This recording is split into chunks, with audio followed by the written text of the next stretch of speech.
अस्सलाम वालेकुम, कैसे हैं आप सब? ठीक ठाक। आज हम बना रहे हैं आलू गोश्त शोरबे वाला, और उसमें हमने ये लिया है 300 ग्राम गोश्त है, और ये 3 प्याज हैं छोटे से, और ये 3 टमाटर हैं, और 1 चम्मच लहसुन का और 1 चम्मच अदरक का।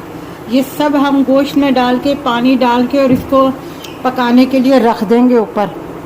ये देखें, हमने टमाटर, प्याज, लहसुन, अदरक, गोश्त और ये 3 गिलास हमने पानी के डाल के इसे ऊपर चढ़ा दिया पकाने के लिए।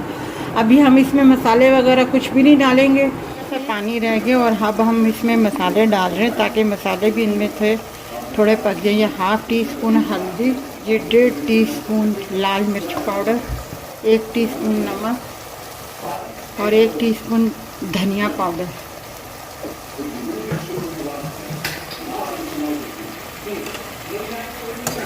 ये हमने मसाले अब इसमें डाले हैं क्योंकि थोड़ा सा मसाले भी वो हो जाएं। फिर हम इसमें ऑयल डालेंगे, 1 प्याली ऑयल डालेंगे। हमने इसमें 1 प्याली ऑयल डाल दिया है। अब ये थोड़ा सा साबुत गर्म मसाला है, 1 साबुत इलायची, 2 टूटे हुए अपना दालचीनी और 4-5 वो हैं, ये हम इसमें डाल रहे हैं।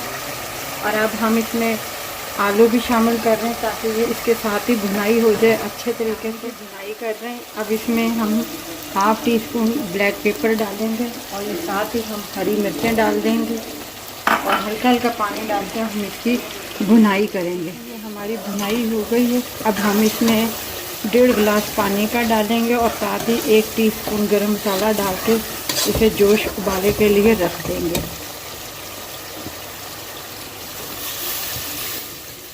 ये देखें, हमारा आलू गोश्त तैयार है। आप इसे प्लेन राइस के साथ भी खा सकते हैं, और गर्मा गर्म तंदूर के नान के साथ भी इस्तेमाल कर सकते हैं। बहुत मज़ेदार का बना है, आप ज़रूर इसे बनाइएगा। तैयार है, आप ज़रूर बनाइएगा, ट्राई कीजिएगा। हमारे चैनल को सब्सक्राइब कीजिएगा, लाइक कीजिएगा, शेयर कीजिएगा, और अपना ख्याल रखिएगा।